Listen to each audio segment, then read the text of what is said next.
Kampung Moso berdiri di garis terdepan Indonesia di wilayah perbatasan Republik Indonesia dan Papua Nugini.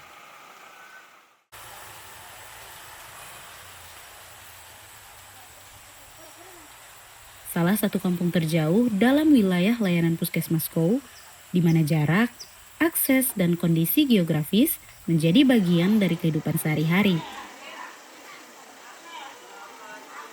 Masyarakat Moso hidup dari bertani, usaha kecil, dan aktivitas ekonomi di pasar perbatasan. Sebagian adalah warga asli Moso, sebagian lainnya adalah warga repatriasi dan perpindahan dari wilayah Papua Nugini.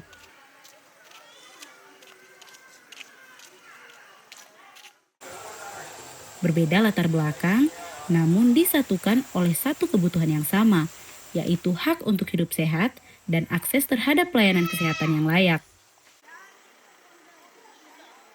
Kampung Moso ini kan sebagai kampung yang paling terletakkan strategis, karena pas di daerah perbatasan antar kedua negara Indonesia PNC. Jadi memang masyarakat kami di Kampung Moso ini juga unik karena ada beberapa bahasa. Jadi bahasa utama ya bahasa Indonesia, bahasa kedua bahasa sehari-hari lah, itu bahasa Benji. Dan juga ada bahasa suku kami. Juga sehari-hari ya mata pencahariannya ya paling utama cuma tani, rata-rata tani di sini.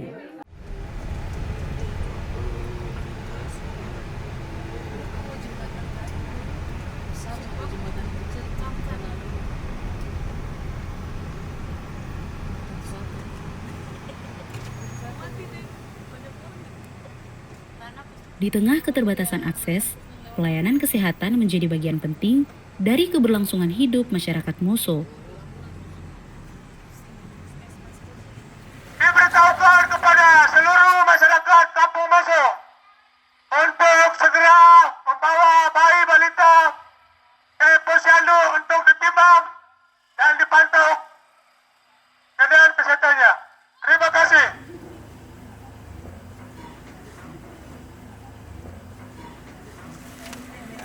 Agenda ditentukan memang di Moso itu dapat setiap bulan. Setiap bulan ada pelayanan dari kesehatan, dari puskesmas di Sko, di Muaratami. Setiap bulan itu selalu ada pelayanan ke pustu di Moso ini. Jadi itu kan dari kami pemerintahan kampung maupun semua masyarakat Moso ini melihat ini suatu tugas yang paling utama, dan kami lihat itu suatu respon yang luar biasa dari pemerintah provinsi maupun kota sampai ke distrik, semua khusus pelayanan kesehatan di Kampung Moso ini.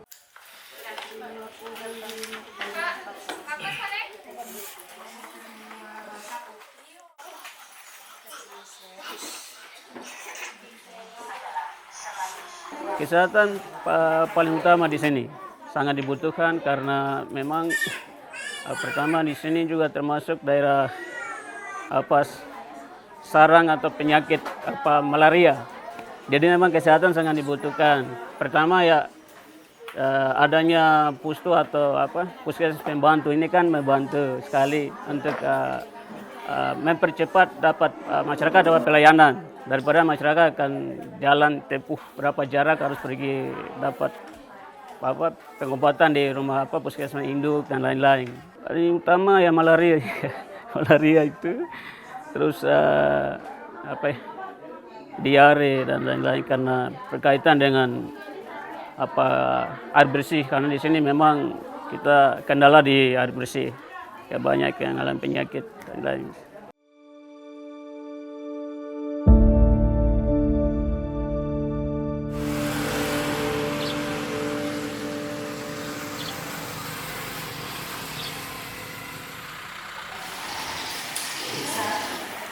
Dengan kondisi tersebut, pelayanan kesehatan menjadi kebutuhan yang tidak bisa ditunda. Dari sinilah, peran Puskesmas Kou menjadi sangat penting.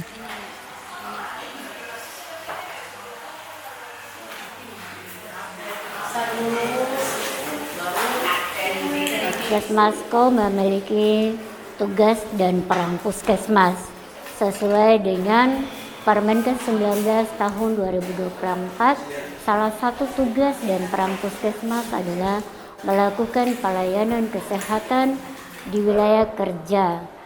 Yang berikut meningkatkan aksesibilitas dan mutu pelayanan di wilayah kerja puskesmas KOM. Peran puskesmas memberikan pelayanan yang komprehensif, bermutu, dan berkesinambungan. Nah, upaya pelayanan kesehatan tersebut adalah upaya pelayanan promosi, preventif, kuratif, dan rehabilitatif. Nah, adapun tugas dan peran puskesmas di sini adalah menyelenggarakan seluruh pelayanan-pelayanan yang secara komprehensif, dalam arti memberikan pelayanan primer yang terintegrasi, bermutu, dan berorientasi kepada masyarakat, serta berkesinambungan terhadap seluruh wilayah pelayanan kesehatan di wilayah kerja Puskesmasko. Kami di Puskesmasko untuk diketahui bahwa Puskesmasko merupakan salah satu unit pelaksana teknis daerah sebagai fasilitas kesehatan pertama yang dibawa Dinas Kesehatan Kota Jayapura yang melakukan menyelenggarakan pelayanan upaya kesehatan di wilayah kerja Puskesmasko. Puskesmasko memiliki 4 wilayah kerja. Salah satunya adalah pelayanan kesehatan di wilayah Skowyambe, wilayah Skomabo, wilayah Skosai, dan wilayah Moso. Dari puskesmas inilah pelayanan dirancang, disiapkan, dan dijalankan ke seluruh wilayah kerja.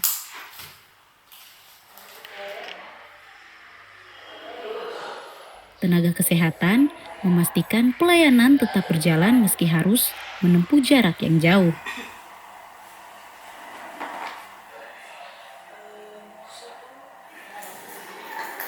Pelayanan kesehatan di wilayah perbatasan tidak hanya soal fasilitas, namun tentang ketekunan, konsistensi, dan keberanian menjangkau wilayah sulit. Di lapangan, komitmen itu dijalankan langsung oleh para tenaga kesehatan. Yang membedakan kami di pelayanan kesehatan di wilayah distrik Muara Tami secara khusus, Puskesmasko memiliki jarak tempuh ke fasilitas kesehatan lanjutan yang cukup jauh. Itu yang pertama. Yang kedua, kami punya 4 wilayah kerja ini memiliki layanan kesehatan yang sedikit agak sulit akses pelayanan.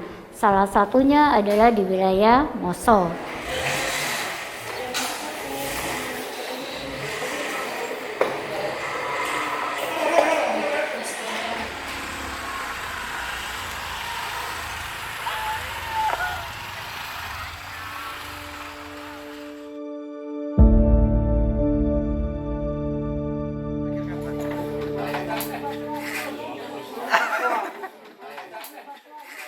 Saya dengan Dr. Iwan sehari-hari bertugas di Puskesmasko yang biasanya kita Moso termasuk wilayah kita, jadi biasanya kita yang pelayanan di Kampung Moso.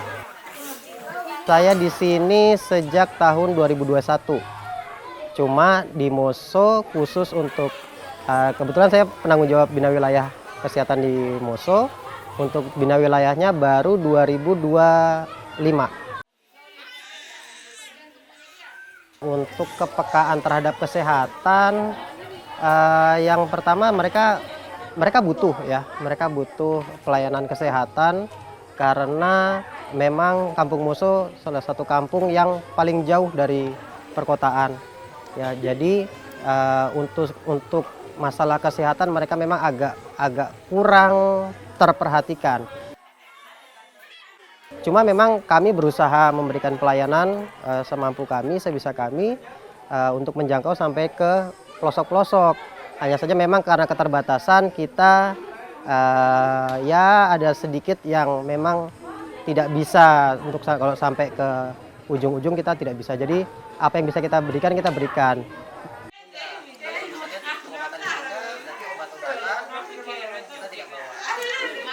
setiap kali kita kasih pelayanan, antusias lumayan ya. Jadi kalau misalnya ditanya apakah masyarakat antusias dengan pelayanan kesehatan, mereka antusias. Hanya saja memang untuk wilayah Moso cukup luas, jadi untuk daerah-daerah yang sangat jauh agak susah untuk menjangkaunya. Mereka menjangkau kita agak susah, kita pun menjangkau mereka agak susah juga. Jadi mungkin ya terbatas hanya untuk sekitaran yang bisa kita jangkau aja.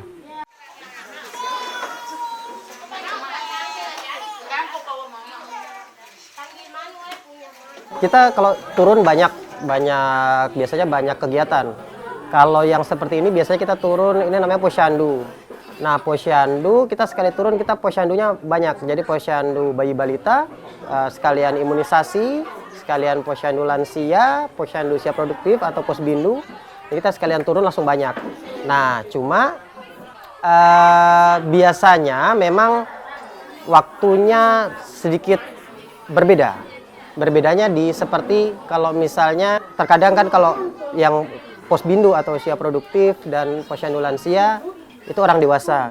Jadi kalau pas hari-hari pasar atau hari-hari tertentu yang sifatnya banyak membutuhkan partisipasi masyarakat seperti itu, misalnya ada kegiatan, nah itu pada saat posyandu mereka sepi.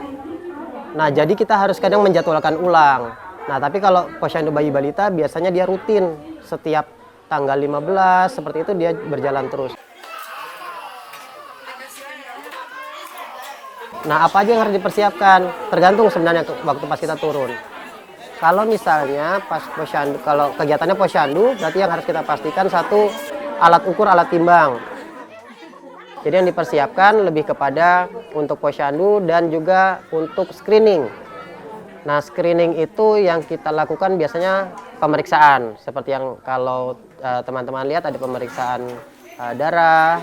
Di sini, di Moso, karena tinggi kasus malaria untuk infeksinya, maka kita persiapkan alat pemeriksaan buat malaria. Kalau untuk pemeriksaan yang lain, misalnya asam urat, gula darah, kolesterol, nah itu kita screening berkala.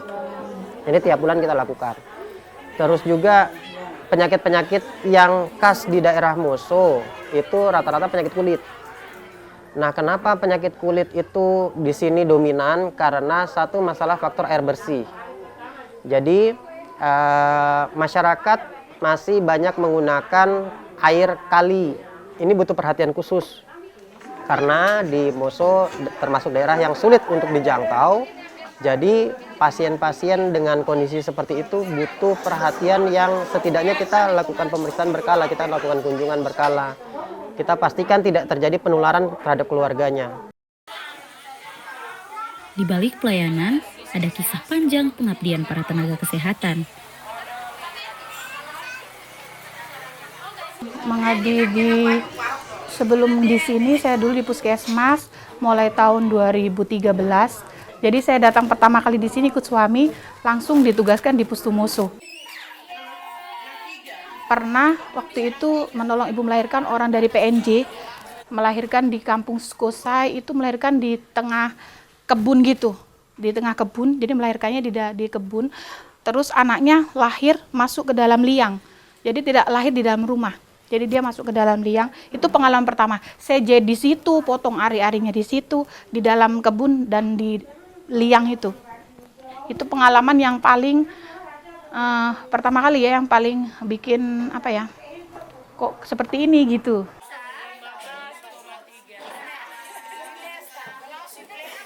Sebenarnya tuh setiap posyandu selalu bidan kadang melakukan penyuluhan. Entah itu penyuluhan tentang balita, penyuluhan imunisasi, terus ada juga kita kelas, namanya kelas balita.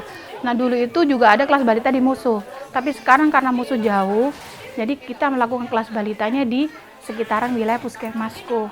Kelas balita itu dulu mengumpulkan anak-anak balita sekitar 10-15 dengan ibunya. Nanti kita kasih materi tentang tumbuh kembang balita, tentang MPASI, tentang ASI eksklusif, sama biasanya tentang penyakit yang biasa diderita oleh bayi balita. Biasanya itu diare, ada batuk pilek. Layanan kesehatan di Moso tidak hanya berjalan melalui tenaga medis. ia juga hidup melalui peran masyarakat.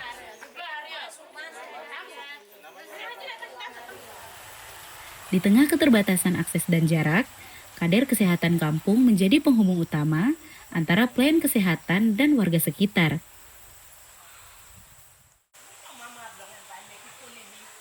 Merekalah yang memastikan informasi sampai kepada masyarakat dan pelayanan benar-benar menjangkau seluruh wilayah kampung.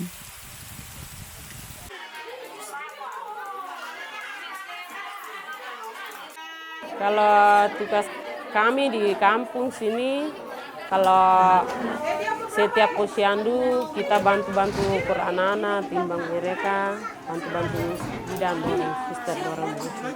Macam ibu mau persalingan, kita bantu. Mereka kesini minta bantu, kita telepon bidannya, naik baru kita sambil bantu sama-sama. Bantu melahirkannya biasanya di dalam rumah, kalau sudah tidak bisa, berarti dibawa turun ke rumah sakit.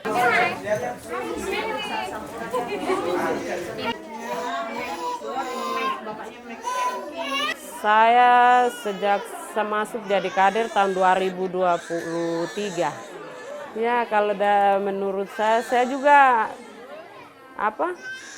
tidak rencana jadi kader, cuma kepala kampung yang pilih saya jadi kader.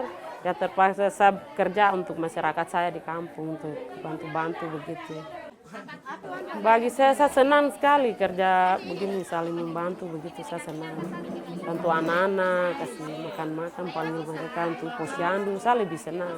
Kalau saya setiap pagi kalau mau posyandu, saya jalan keliling rumah, panggil, bilang aja ke rumah sakit untuk periksa kesehatan tubuh. Begitu saya bilang, yang penting, saya bilang anak-anak ini lebih penting, harus ke posyandu supaya diperiksa. Terus orang tuanya lagi ada yang batuk, kita suruh ke puskesmas periksa. Lansia itu kita panggilkan juga, mereka datang.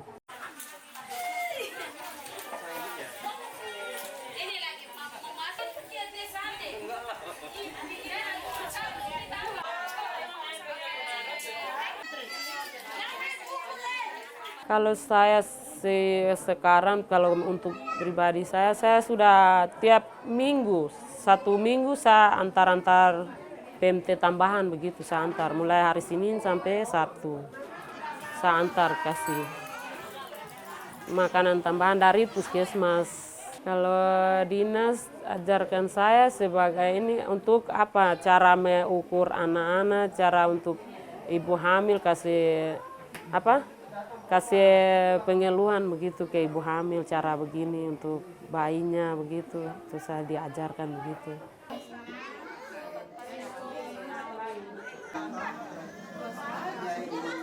Pelayanan kesehatan di Kampung Moso tidak hanya hadir sebagai program.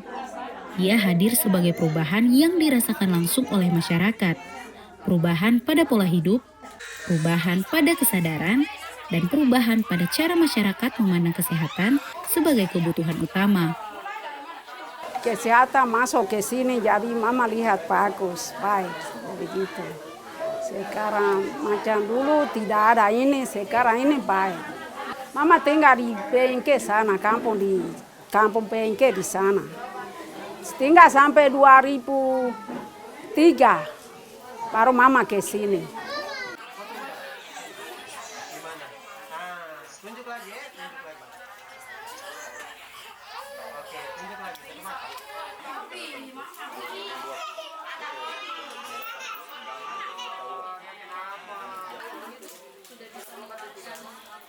Semoga ada kolaborasi ya antara kita masyarakat kampung dengan dinas kesehatan untuk fokus di bagian melayani masyarakat Kampung Moso sehingga mendapatkan pelayanan yang baik, efisien, sehingga untuk utama kesehatan baik, sehingga ketiga ada masyarakat juga butuh contoh seperti ikut pendidikan atau tes apa-apa kan itu sangat membantu sekali.